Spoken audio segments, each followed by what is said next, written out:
Hello team, welcome to another ATP Geopolitics video with myself, Jonathan MS Piss. Ukraine War news update, third part thereof, I think, for the 15th of March 2025. There's an awful lot of geopolitical shenanigans to explain to you and report. I'm fresh back from, effectively, the Working Men's Club, my local little place to go and have a few beers and watch the rugby with. So just a big shout out to Mark, Ron and Lee. England absolutely smashed Wales. Not sorry, Wales. 68-14, an absolute massacre. It was a joy to see. And now I'm back in the seat. And just to give you an update, my son fractured his ankle and has now got a massive boot from the football game this morning, just in case anyone cared. What a muppet. I mean, I feel so he won't be playing in the last few matches of the season, and of course I'm very sad that he's fractured his ankle, but crunching tackle with the goalie. Poor lad. Anyway, that aside, let's get on. Lots to get through. So we had this virtual meeting that was chaired by Sir Keir Starmer, the UK Prime Minister, in London today. It's a virtual meeting, so everyone was around the world, about 30 different nations, from Australia, lots of European nations. I presume Canada were involved. Not the US by all accounts. And the rhetoric coming from Keir Starmer before and after the talk was exactly what you'd want to hear. He was saying all the things that we just haven't heard from the US. I was listening to him on LBC radio when I was driving around today. And I was like, this is okay. He wasn't being the most sort of, I guess, charismatic, but everything, the content of everything he was saying was absolutely on point. What you'd want to hear. And it was just like, why have we not heard this from the US? The US has abdicated its responsibility in its role supposedly as the leader of the free world. They are not. They are puppets of Putin. At the moment, the Trump administration, and that you just can't argue with that. You cannot argue with that because of everything they're saying, almost everything they're doing. They are still providing aid and intelligence to Ukraine, but I think they don't really want to, and they being the top of the administration. I think the American people want to, and we'll come on to that later. Polls are showing consistently that the people do want that aid to get to Ukraine, and I think the DOD, the American military, want to help Ukraine. It's just these wingnuts at the top that have got it all wrong. Anyway, a bit of Keir Starmer. The world needs action, not a study, not empty words and conditions.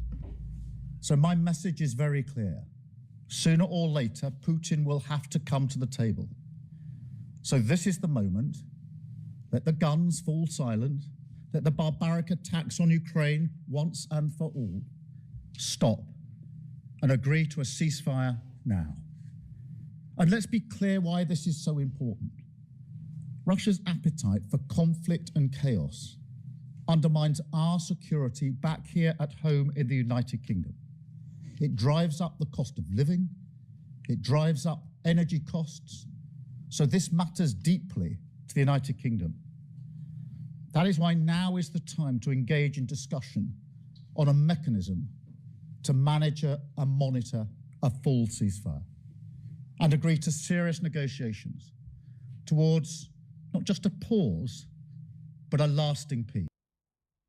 And that was after the virtual meeting. So as your more manicured is the wrong word, but tightly scripted piece. He was speaking before, and he's talking about these three elements, peace through strength, need to keep giving aid and funding to Ukraine, and, know that Russia are the aggressors and we cannot trust them. Just saying all the right things. Now, there will be military chiefs meeting in the UK next week to discuss plans for peacekeeping force in Ukraine as it moves into an operational phase. So that's kind of what he's talking about there. We need to actually start putting, not just talk about this, put things in place. So I think the UK and allies of Ukraine are very seriously committing to Ukraine. So more commitments on the table this morning, and an agreement that we now move to the operational phase, which is why the talks on Thursday, the military talks, will become the next focal point. There will be a wider agreement this morning, which was that the yes but from Russia is not good enough. We agree collective pressure will be put on Russia from all of us who are in the meeting this morning. That's really important because we don't hear that from the US at the moment. They said, no, we want these maximalist desires, these maximalist objectives achieved. They said that to the US, and the US is kind of like bumbling around and trying to appease Russia rather than going absolutely hard on Russia for saying no to the ceasefire. And to finish, the Kremlin's dithering and delay over President Trump's ceasefire proposal and Russia's continued barbaric attacks on Ukraine run entirely counter to President Putin's stated desire for peace, Starmer added. So, yeah, really impressed with Starmer, impressed with the European and other allies of Ukraine, Australia, as mentioned, Albanese committing to peacekeeping force, I think, and et cetera, et cetera. So, good stuff. Now, the worry about where we are with regard to... Sorry, I have no idea where I am. My sister was calling me from New Zealand. That's what the binging and bonging was. But the idea is that we're at this place where the US seems to have gone rogue, and this is now very much accepted in the UK. I was saying earlier, I listened to LBC. They did This Week in America or something, just a synopsis of the last week on LBC. And it was really interesting to hear the kind of like objective, if you like, kind of fairly neutral LBC, not really, doesn't have a horse in a race, but the guy, their American correspondent, a British guy, just was absolutely scathing about the Trump administration and what it's doing and what's going on over there in a way that never would have happened in any previous, even on Trump 1.0, in a way that it was just, and listening to that radio, I was like, yeah, this is how crazy and mad it is. So in the UK, at least, our media is really quite critical of the positioning of the US to the point where you get this kind of situation. Likely scenario where Vladimir Putin doesn't come to his senses, where he continues putting unreasonable demands on any ceasefire, on any negotiated settlement, perhaps doesn't even come to the table at all. And in that scenario, we can't be certain that Donald Trump is going to side with us and not with him. What's plan B? So this is a question from a journalist, which is saying, we can't be certain that if Putin goes nuts, we can't be certain that Donald Trump is actually going to side with the UK here. So what's the plan B? So our journalists are fully accepting that the Trump administration has gone off, they've gone off piste. They are operating in a way that we've never seen before. They've joined the other side. Well, firstly, we need to put Ukraine in the strongest possible position for whatever comes next, which has been my consistent position, whether that's around the table, which is what I hope it will be in negotiations, or if that doesn't come to pass. Secondly, on the US and Caroline, I'm sorry, you also asked me about the US. We are obviously talking to the US every day about what happens next. I'm clear in my own mind that President Trump is absolutely committed to the lasting peace that is needed in Ukraine, and everything he's doing is geared towards that end. And of course, he has to say that. Like, Keir Starmer has to say that. But it's very clear that in the mainstream in the UK, we are wondering whether the United States remain our allies. We've got security advisors to the leaders of Great Britain, Germany and France have travelled to Washington on an unannounced visit, according to Die Welt. So there are these high-level conversations going on, but there is certainly an awful lot of worry. Interesting that, and this isn't unusual, the UK, I think, is a bit of a kind of Soviet Union, Russian Federation bogeyman. We still are a bogeyman. And I think I've talked previously about how we have an outsized... There's a perception from Russia that we have more power than we really do in the UK. But it might come down to the fact that our military intelligence, our espionage and foreign intelligence is still very good. So the UK is one of the world leaders in intelligence. And that could be why Russia always kind of blames us for stuff, because actually our raw power, our hard power, is fairly limited these days. We've got very small armed forces, and our kind of soft power is equally, not as powerful as it once was, but we do have pretty good intelligence services. So Dmitry Medvedev, former Russian president, deputy chairman of Russia's Security Council, lashed out at the UK after its foreign minister urged Russia to accept a Ukraine ceasefire unconditionally. Quote, Britain and its minister can shove their idea back up the shithole it came from, diplomatically speaking. So really going hard on the UK there. G7 ministers have affirmed support for Ukraine amid US tensions with allies. The group's communique affirmed Ukraine's territorial integrity and right to exist while condemning Russian acts of aggression. However, its language was softer than the G7 leaders' statement from November 2024. That is the US trying to soften the rhetoric against Russia, which I find personally unacceptable.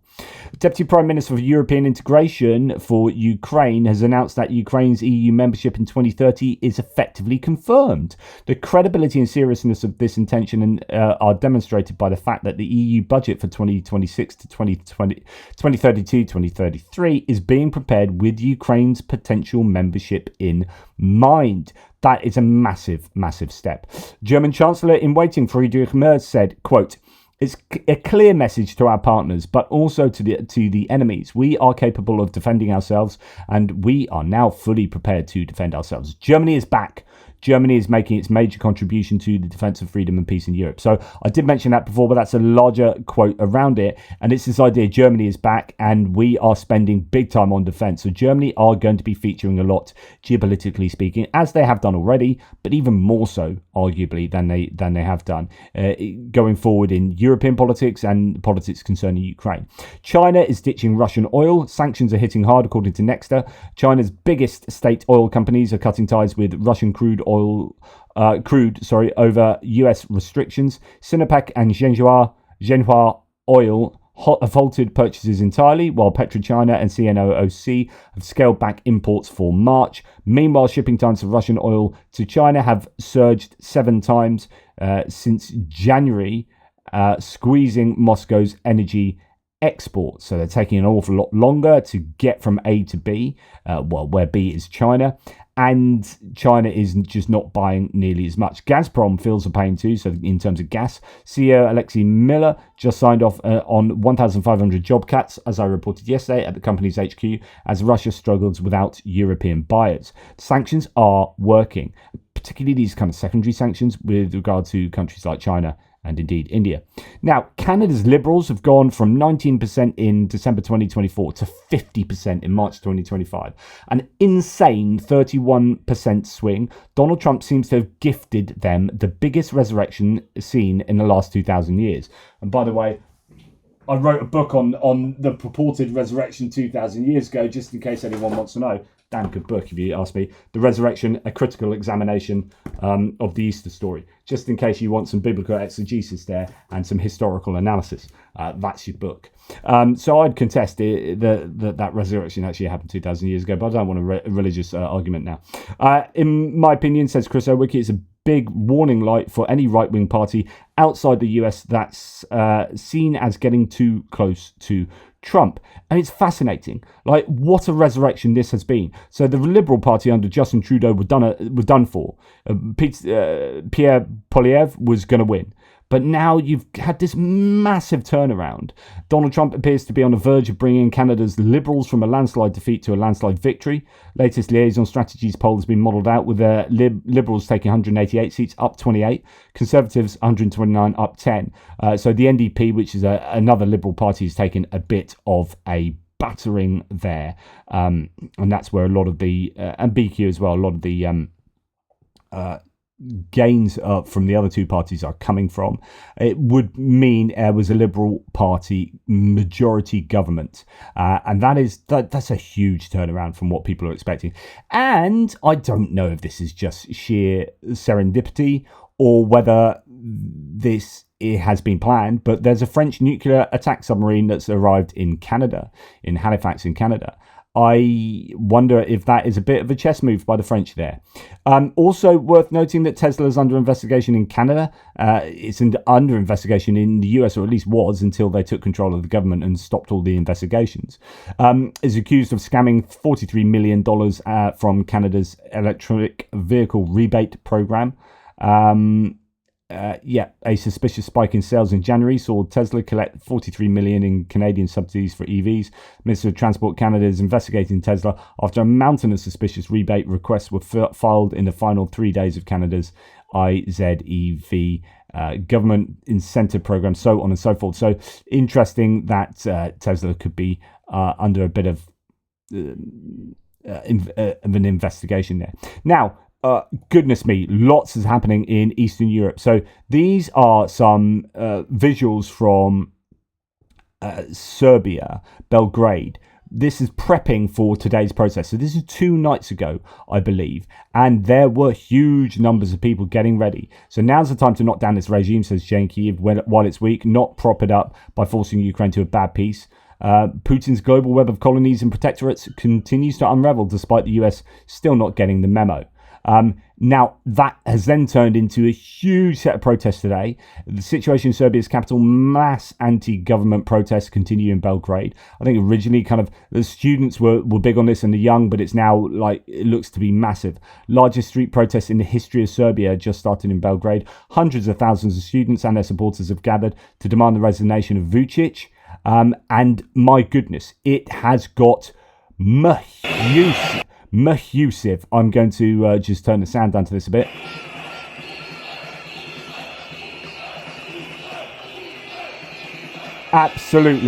Absolutely incredible scenes in Belgrade this evening.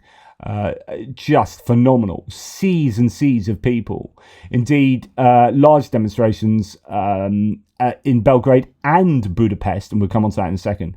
It just phenomenal pictures. I mean, goodness me, huge crowds, throngs of people down all these major streets.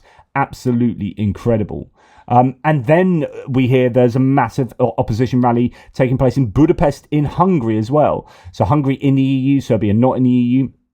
Opposition leader Peter Magyar. Spring is coming to Hungary. We will end Orban's winter together. He addressed Orban in Russian, hinting at his pro-Russian position and sympathy for Putin. It's over, comrades, or if you understand better, Tavarisi Konyek in Russian that was. So, wow, really playing on the idea that Orban is in the sphere of influence of Russia there. Orban just got hit with a political equivalent of a Soviet eviction notice, says this source. His biggest rival, currently leading in the polls, just told him it's over, comrade. In Russian, you cannot script a bigger humiliation for Putin's little Hungarian lapdog. Imagine spending years sucking up to Moscow, sabotaging Ukraine, blocking EU sanctions, all to keep Putin happy, just to get roasted in his own language by the guy who's about to replace him. This is hyperadox in motion. Orban kissed Russia's ass to stay in power. Now he's being told he's finished. In Russian, Putin's puppets are falling apart one by one. Now that's a very positive outlook on this. I wouldn't be surprised if you're going to see an assault on democracy in Hungary and therefore some rigging of future elections. However, and of course a lot of disinformation taking place with Russia at the centre of it. I wonder if Europe can really help there. The EU can really help with regard to making sure that Hungary stays with those guardrails in place and the checks and balances and institutions fully functioning, because otherwise they won't get EU funding, etc., etc. Okay, Romania. It's been crazy in Romania this last week. So remember that Călin Georgescu was banned from running. He was a guy that had magically just appeared from nowhere and got 23% of the vote, I think it was.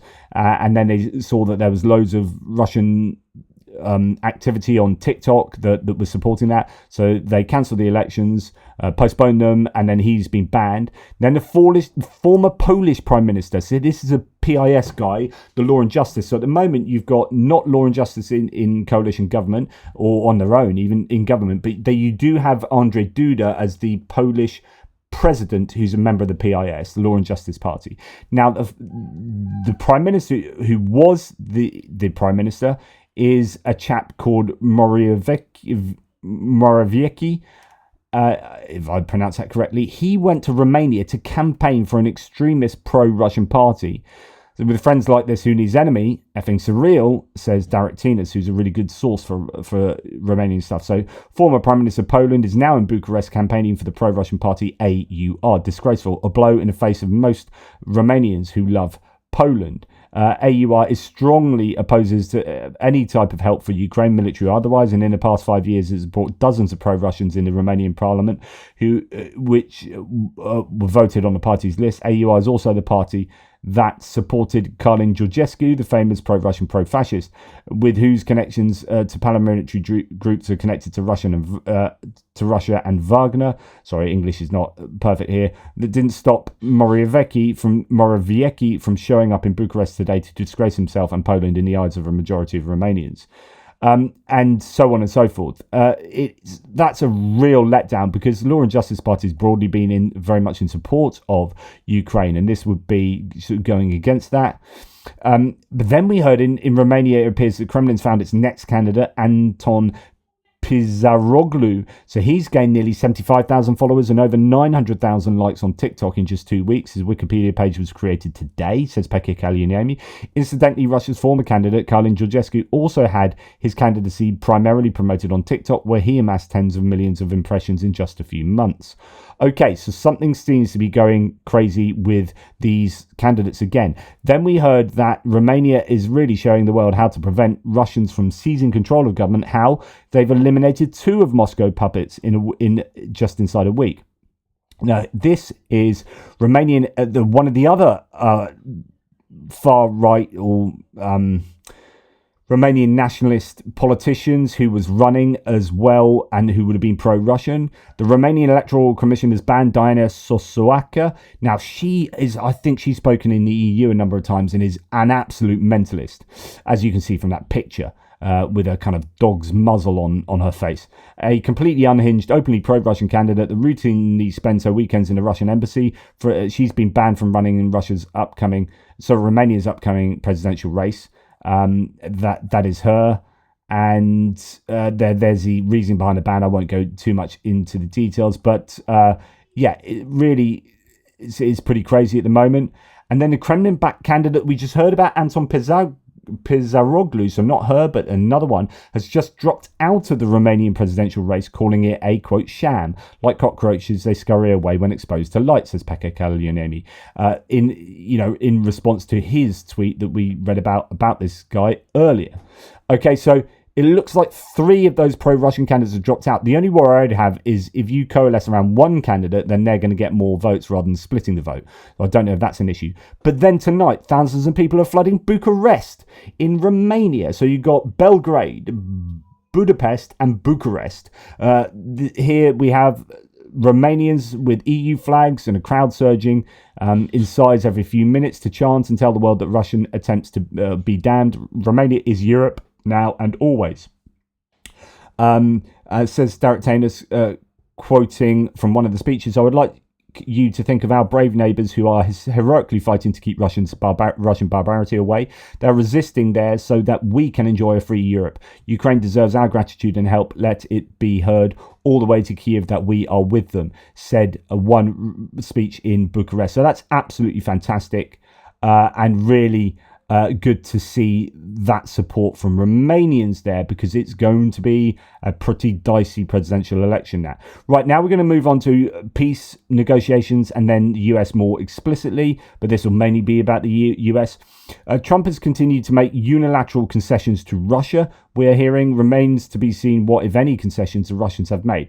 What's Colby Badwar talking about here? So the concession is Keith Kellogg, and this is an odd declaration from Trump because it's reconfirming what we already kind of knew, but I think it's actually saying he's just doing this and he's no longer dealing with Russia at all. So Donald Trump said today, I'm pleased to inform you that General Keith Kellogg has been appointed special envoy to Ukraine, which we already knew was. General Kellogg, a highly respected military expert, will deal directly with President Zelensky and Ukrainian leadership. He knows them well and they have a very good working relationship together. Congratulations to General Kellogg. In other words, we have done exactly what Russia... So the concession here is Russia demanded this guy didn't have anything to do with the negotiations. This is a statement to say that Kellogg will have nothing to do with negotiations. He will work only with the Ukrainians, not with the Russians. In other words, the Russians have said, we want X, and the Russians have said, jump, and the Americans have said, how high? The US administration, Trump has said, how high? And they have conceded that to the Russians. Now, there have been some interesting kind of phrases coming out of the White House. Marco Rubio saying that Ukraine ceasefire talks remain, quote, complex and confusing. Complex and confusing, says the analyst. It's the confusing element that bothers me. How on earth can you be confused by it? If you're confused, you're in the wrong job. Goodness me. But yeah, then we had, of course, yes, I reported that Mark Rutte said that NATO accession is off the table for Ukraine. So I'm not going to report that again. But I did want to wonder whether there was just a hint of realism there. So you have to be unanimously agreed upon to join NATO. And if you don't have Hungary, you don't have the US, Hungary you could bend the will of. You could persuade Hungary. But if the US are saying no to Ukraine in NATO, maybe Mark Rutte, and you can, I mean, I was really angry with him yesterday and remain angry with him. But to give him the benefit of the doubt, it might be a case of like, well, they're never going to join. They literally aren't going to join NATO as long as Trump's in charge or his administration's in charge, because they are a hard no on Ukraine joining NATO, because they don't want to have to put their troops on the ground to support Ukraine. And that could be why he came out with that yesterday. He's just off the table. Not because it's not, Mark Rutte would be like, yeah, I'm game for them. But if the US isn't, then they can't. They literally can't join NATO. I don't know, it could be that. Okay, then we had Trump talking here in this conversation. Well, I don't want to say it, but we are dealing with him, and I think it's going reasonably well. Putin. It's a very complex situation. You know, it's a complex. It's a bloody, terrible war. I'm not understating the complexity of all this, but as a candidate, you said you would have this war settled in 24 hours. Well, I was being a little bit sarcastic when I said that. What I really mean is I'd like to get it settled. No, I'm not accepting that. I'm not. If you have to, like, 5 months after saying something like this, explain that you are being sarcastic, then when I'm sarcastic, you know I'm being sarcastic, because that's the whole point. Like, if you don't know I'm being sarcastic, then all I'm doing is effectively sort of lying to you. Like, sarcasm works if both parties know you're being sarcastic, right? Sarcasm doesn't work if you tell someone something and then 3 months later have to say, oh, I was being sarcastic back then. Of course I didn't mean it. Because that means that everyone believed that you were telling the truth and you weren't being sarcastic. So this is not good enough. He meant it then. The fact that he's saying, oh, it's really complex, means that he didn't understand how complex it was then. This is exactly what I said. I predicted this 100%. Like, he doesn't know enough. Like, he's either lying to you, like he either knows he's not going to take a day and he just wants your vote and then he's going to yada, yada, yada. Or he is too naive about geopolitics to know how complex this is. And the fact that he's now admitting, so you've got Marco Rubio going, oh, it's complex and confusing. And you've got Trump in this answer saying it's complex. He's now realizing how complex. Who knew geopolitics is, global geopolitics, when you've got Russia involved, a war, the EU, allies, trade, etc., etc. He should have been caught. No, this is not an acceptable answer. What's the plan if Putin doesn't agree to a ceasefire? Brilliant. I love the pause there. Fire. Bad news for this world, because so many people are dying. But I think he's going to agree. I really do. I think I know him pretty well. Bad news, not for Putin. Bad news for this world. Many people will die. He doesn't say he will come down hard on Putin. He had a big pause. How do I phrase this? What happens if Putin doesn't agree to a ceasefire? Bad news for the world. Not bad news for Russia. Bad news for Putin. We're going to come down hard on Putin. He doesn't say that at all. Pay attention to that. Pay attention to that. That tells you what is going on. Donald Trump, on his repeated promise during the election, settle war within 24 hours. I was being a little sarcastic. As someone says, so now it was sarcasm. When he said he'd end the war in one day, was that just a joke too? Trump played his supporters for fools, just like he plays for Putin. Ukraine deserves real leadership, not empty talk. All these lies and empty promises. 100% agree with that sentiment. Now, apparently talks on the mineral deal are complete. Ukraine is now awaiting a signing date from the US, according to the Ukrainian Justice Minister. So we'll have to keep an eye out for that. The US has received some pretty good news on Ukraine-Russia ceasefire, according to Trump. I think we've had some very good results. I haven't been able to say that to anybody else. I haven't wanted to say it until just before I came here. I got some pretty good news. I think that was at the podium at the Department of Justice. He was saying that I've just got some pretty good news. Blah blah blah. I couldn't tell anyone, but I'm telling you now at this speech. But and this is the absolutely disgusting speech where he says you don't want to pick on somebody that's a lot larger than you. So he's like blaming Ukraine. I did my breaking news update this morning on this because I found it absolutely despicable that he would say this. They're in grave danger. Biden should have never let this war happen. First of all, you don't want to pick on somebody that's a lot larger than you, even with the money. Oh, we gave them all this money, and they went and picked on someone a lot larger than themselves. No, they didn't. They were invaded. If you can't even get that right, what the hell are you doing in that job? Just go away. Ukraine isn't picking on anyone, says Michael Weiss, the journalist. It's fighting for its survival. Ukrainians are not encircled, though he pronounces that word as if he's just heard it for the first time today, which I reckon he did, from Putin via Witkoff. Utter shambles. It is an utter shambles. Talking about that surround a bit, Edward Hunter Christie, go and check out my live stream with him last week. It was absolutely brilliant. Putin seized on a statement by US President Donald Trump about the supposed encirclement of Ukrainian forces. My hunch, he says, Putin initiated the false info by phone to Trump, then Trump truthed it, and now Putin can refer back to it. This is a feedback loop, a major victory for Moscow, although the White House denied that he spoke to it by phone, and this all just came from Witkoff, but nonetheless. In Russian statecraft, this applies both to espionage and to influence operations. Achieving a feedback loop with the opponent is a key goal. The next step is reflexive control. The aim of reflexive control is to shape the opponent's information set so the opponent chooses what you want. So their reactions are controlled by you. Essentially, formal definition of a reflexive control, quote, a means of conveying to a partner or an adversary specially prepared information to incline him to voluntarily make the predetermined decision desired by the initiator of the action. So what Moscow wants to do is to remote control the United States of America into doing what Moscow wants, e.g. letting Moscow get away with a mass murder, save the Russian economy, harm NATO, remove troops from Europe, and so on. Of course, all of these are appearing to be what the US wants. To do that, Moscow needs to get into Trump's head, and it can get into Trump's head by influencing or even controlling what information reaches him. This is combined with a careful study of Trump's thought processes and personality traits. The process is likely very advanced at this point. It's difficult to see how the United States will break free from Moscow's control. Moscow's not going to let it go easily, and the Trump 2.0 regime is going to choose to increase the degree of Russian penetration of the American system. Trump says Putin respects Ukraine. Literally, if you think Putin respects Ukraine, you don't know what you're talking about. You literally don't know what you're talking about.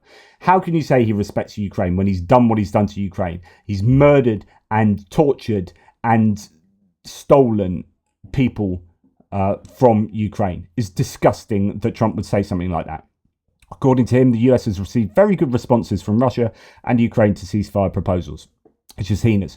Now, don't forget that I've talked about Trump not having the requisite knowledge to do the job he's doing. And this is back from 2020. I've talked to you about this before, but this is well reported that he didn't read intelligence briefings in the morning. He would only read them if they had big pictures in, and apparently if they had pictures of him in them, they had even more effect on him. So they had to try and develop ways to appeal to Trump through the intelligence briefings with pictures of him. And that was reported. That's nothing new. I'm not lying. I'm not being anti-Trump. That was how it was in Trump 1.0. He doesn't read. He doesn't have the requisite knowledge to understand geopolitics. Then he comes out and says, oh, it's much more complex than I thought. I can't solve it in 24 hours. Oh, I was being sarcastic. You don't know enough about this, clearly. Like, we have the luxury of sitting and learning about Ukraine 12 hours a day, right? That's my life. So I end up knowing quite a lot about it. I've read 15 books on Ukraine and Russia and the war. Like, Trump's done none of that. He's done a lot of golfing recently, but what he hasn't done is learn enough about Ukraine. He's not going back home at night and saying, right, I need some reports on Ukraine and Russia. I need to know everything there is to know as quickly as possible about Ukraine. He didn't do that before he was elected. He's not doing it now. The guy is just riffing live and just talking bollocks. He's absolutely just talking bollocks, and he doesn't know what he's talking about, and he gets stuff wrong, and he thinks Spain's in BRICS and whatever. But the guy is supremely ignorant about what is going on in Ukraine, and possibly, as I discussed with Zarina Zabriskie, so please go and check that live interview out from this week. That was absolutely magnificent as well. He is compromised to some degree.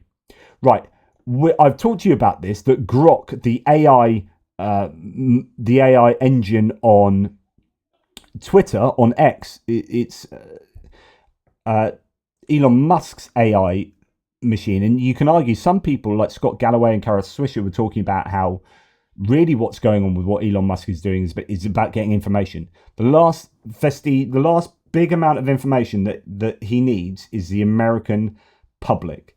So going in, getting treasury information, blah, blah, blah, and feeding that into his AI.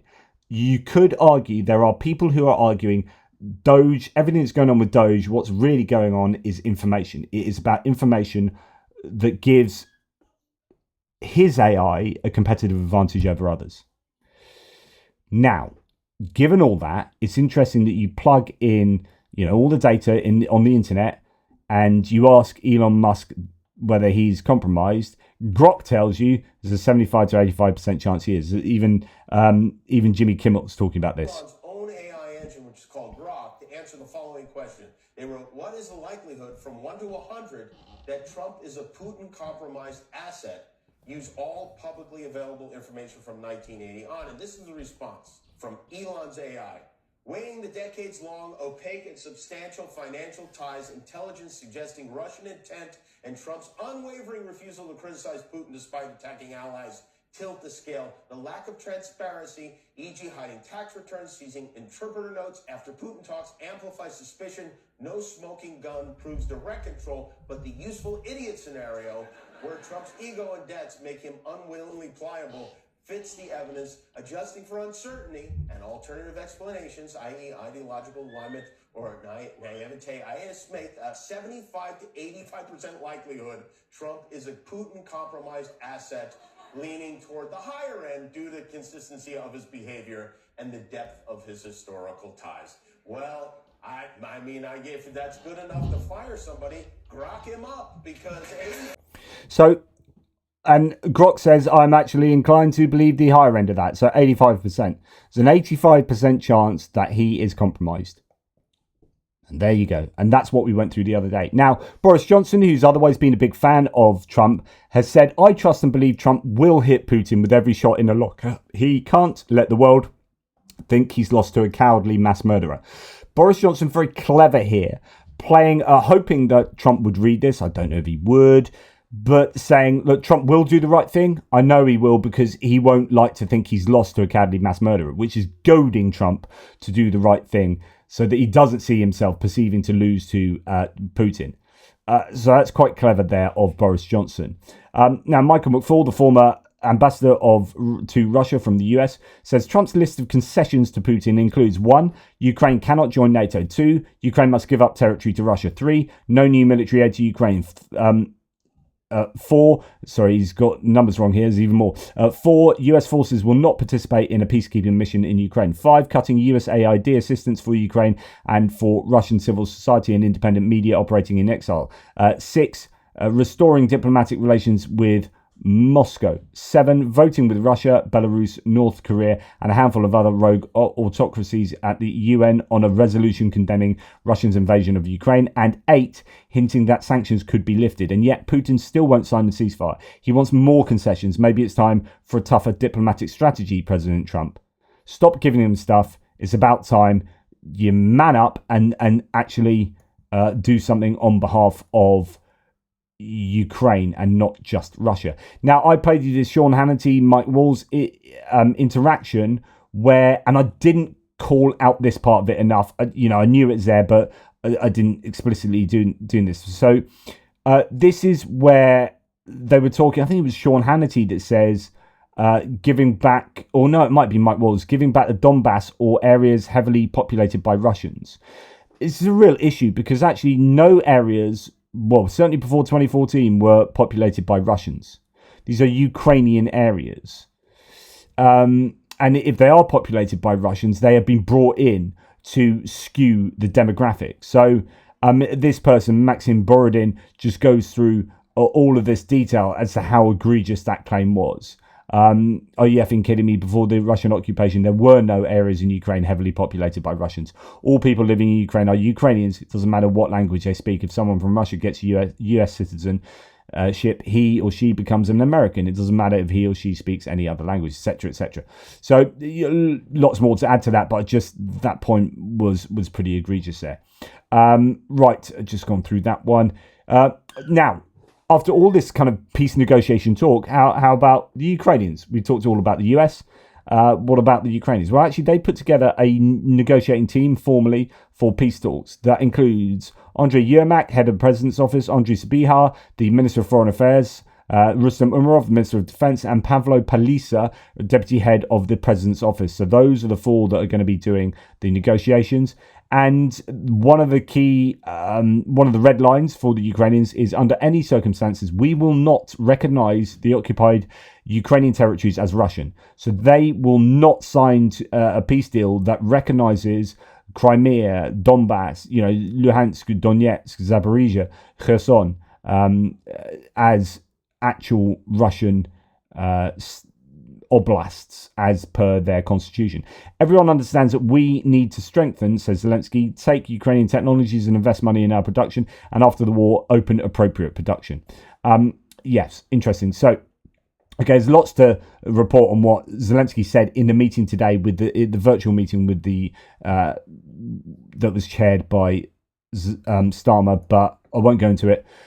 There's lots to talk about with regard to the US. Okay, so bad news today. Next administration needs a Project 2030 to reverse all this arson that's going on with Project 2025. Quote, Trump signed an executive order on Friday seeking to dismantle 7 additional federal agencies, including the parent of the Voice of America and other media outlets. This is America's soft power around the world, and it is terrible. They are shutting down Voice of America. Rory Stewart from the Rest is Politics UK says, this is a continuing evisceration of so much that was valuable in the United States and that contributed to the world. When will he stop?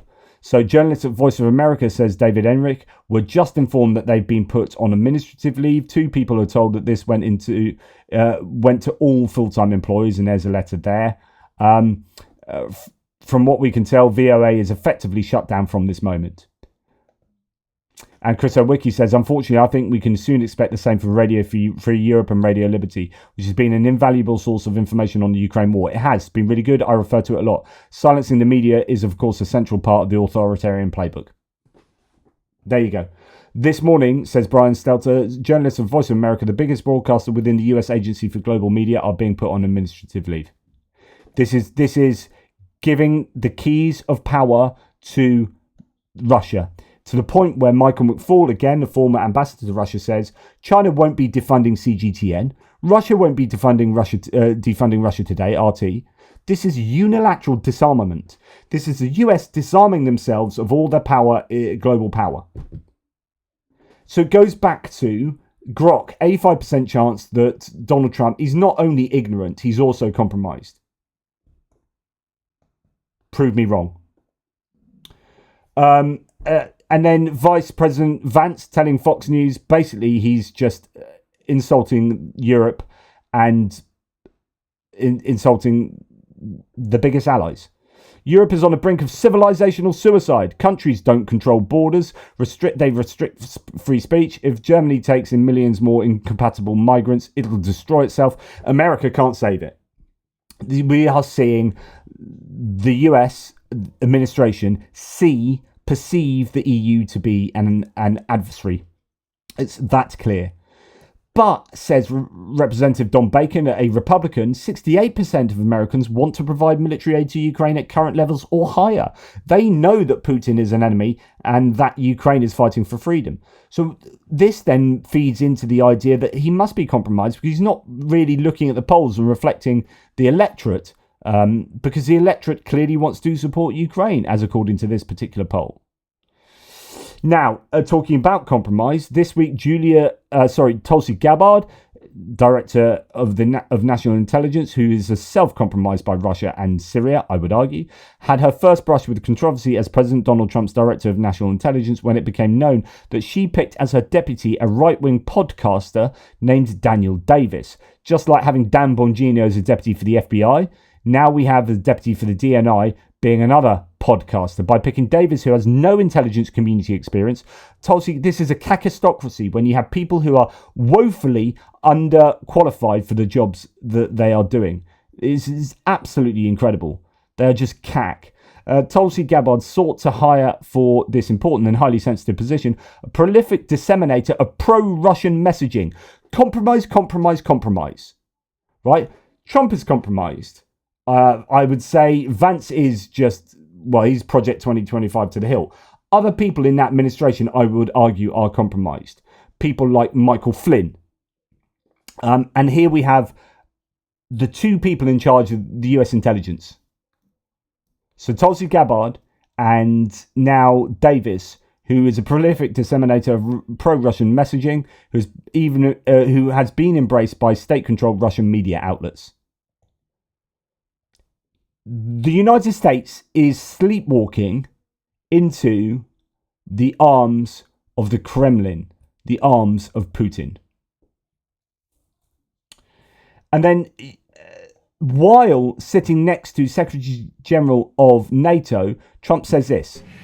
But we've been dealing with Denmark, we've been dealing with Greenland, and we have to do it. We really need it for national security. I think he was asked, are you going to annex Greenland? He says, yeah, we're really going to have to do it. Sitting next to Secretary General of NATO, who's representing Denmark, who are a NATO ally. This is the destruction of NATO. Again, exactly what Putin wants. That's why NATO might have to get involved in a way because NATO might have to get involved. Greenland for national security. It's very important. We need Greenland for national security. So I presume, as this source says, Estonia really needs Kaliningrad for national security reasons. So they're going to invade that. Is that cool? UK needs Ireland for national security reasons. We're going to invade that. So it might be a NATO thing, might not be a NATO thing. Are you all right with that, Mark Rutte? It doesn't really matter. Don't care. So anyway, UK, for national security reasons, I'm genuinely serious now, the UK might have to invade the US because the US is going bonkers and we might need to bring it back on side. So how about we invade the US and get old King Charlie to, do his thing over there. Because you guys are a national security threat to us. So we might need to just take you over. And incredible that given all that, wanting to annex Greenland, the US has asked Denmark, literally this is not a joke, they've asked Denmark to help in an egg crisis. There's an egg crisis in the US and authorities are asking, not just Denmark, but they are asking Danish producers if they can export excess eggs across the Atlantic, which is creating all of these wonderful memes. Hearts and minds, guys, hearts and minds. EU aid, not USAID, it's EUAID. These poor old Americans needing some eggs from EUAID. So, talking about Greenland, all of the 5 parliamentary parties of Greenland have united to condemn the statements of the President of the United States about annexation or control of Greenland as unacceptable. So you're not going to get Greenland with Greenlanders wanting it. It is going to have to come from either such outrageous economic coercion or military invasion. Either of those are infractions of the NATO Charter. That's the right language, says Edward Hunter Christie. Now let's see if major American media are courageous enough to highlight this. And indeed, there are now outside the US embassy, US consulate in Nuuk in Greenland, just like we've seen in Belgrade, in Bucharest, and in Budapest. Crowds are out against authoritarianism. Where are they out against authoritarianism? In Greenland. Who's the authoritarian that they're against? Donald Trump. Right, I see. Okay. So Greenlanders are now uniting against Trump. The beginning of a demonstration at 1 p.m. here.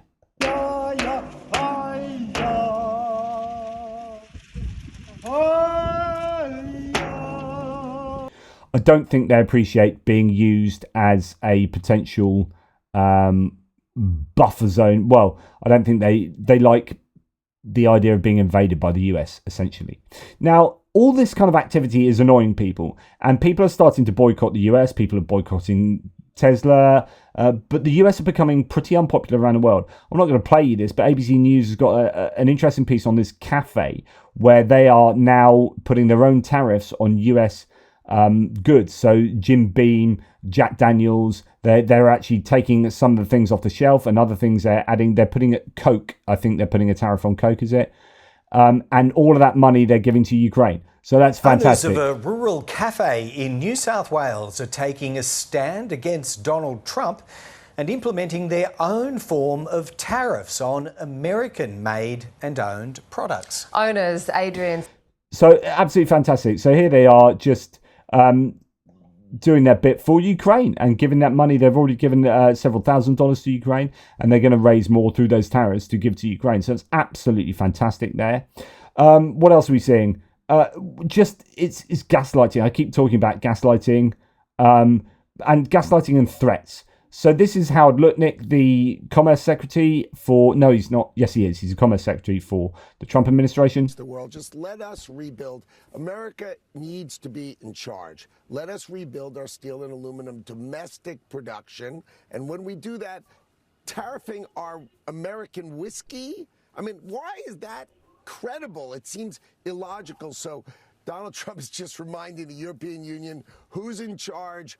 Who do they run their big budget deficits with? You know, their trade deficits. They trade with us huge amounts. We buy their stuff all day, every day, and they need to respect Donald Trump, and he's going to teach them how to do that.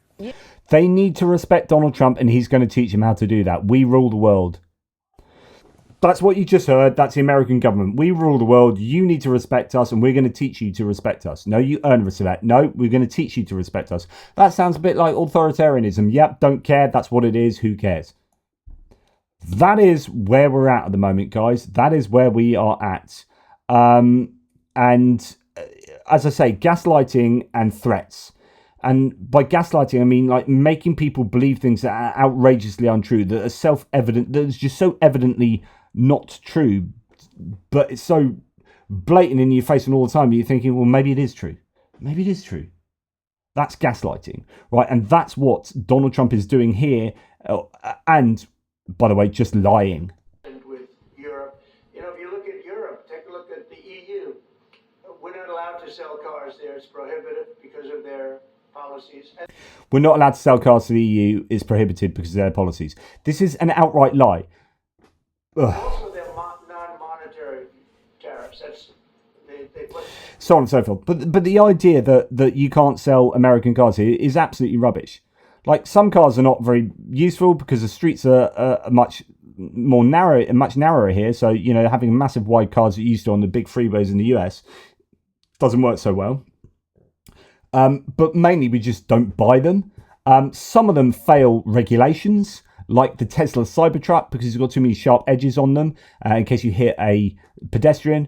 But as someone said, the readers added context here in the community notes is a blatant lie. The EU is the US's second largest car export market. Not only is it not true, it's like not true to a massive degree, right? Over 15% of US vehicle exports are to the EU. So that's not true. You can go out and buy a Jeep here. You can go out and buy a Chevy here, Chevrolet. You can go out and buy Ford. Ford is an American company. In fact, when you look at American umbrellas to all these car companies, are actually mainly run by three different sets of organizations or entities, like these conglomerates that own all these different car companies. So arguably it's massively untrue, because there are actually manufacturers over here that are part owned by American conglomerates and so on and so forth. So it's wrong on so many counts. But this is what's happening. The American public are being lied to so often that you just can't tell what's true and what's not anymore. And anyway, I keep talking about what's going to happen is you're going to get people power. There's going to be a mobilization. It's going to be against billionaires, and it's going to be a working class mobilization to say we are not going to lose our social security. We're not going to just have rampant inflation. We're not going to lose Medicare, Medicaid, blah, blah, blah. All of these things, you're going to get a narrative of running against unelected oligarchs. And that movement is already starting. There's an organic movement that's taking place. The Democrats have been asleep at the wheel. Chuck Schumer's he needs to be replaced. But you have Bernie Sanders, AOC, Chris Murphy, some of these other people, and Tim Walz, interestingly, they're starting to do these big town halls, these big rallies that are gathering more and more momentum. So I'm just going to leave you with Tim Walz, who is saying, and this is absolutely brilliant. I love the idea that Walz is all out of F's to give. He's all out of F's to give. So this is one of his kind of town hall things. To have town halls. Look, I got asked that question. I got asked the question, who's in charge? Who's the leader of the Democratic Party, Governor? And I said, the people are. And for 3 days on Fox News, they're making fun, the bungholes that are in the morning, talking, oh, Walz doesn't even know who the leader of the party is. Well, you know why? They sure know where it is. They know who their leader is, because chap flipped from butt kissing one person. So demand it. There is not going to be a charismatic leader ride in and do this. It is going to be people coming out on a beautiful Friday afternoon, demanding change and holding people accountable. So, which is kind of what I said, but it also does need some charismatic movers and shakers. But they know who their leader is because their lips are chapped from butt kissing one person. Ow. That is Donald Trump, obviously, and Elon Musk there.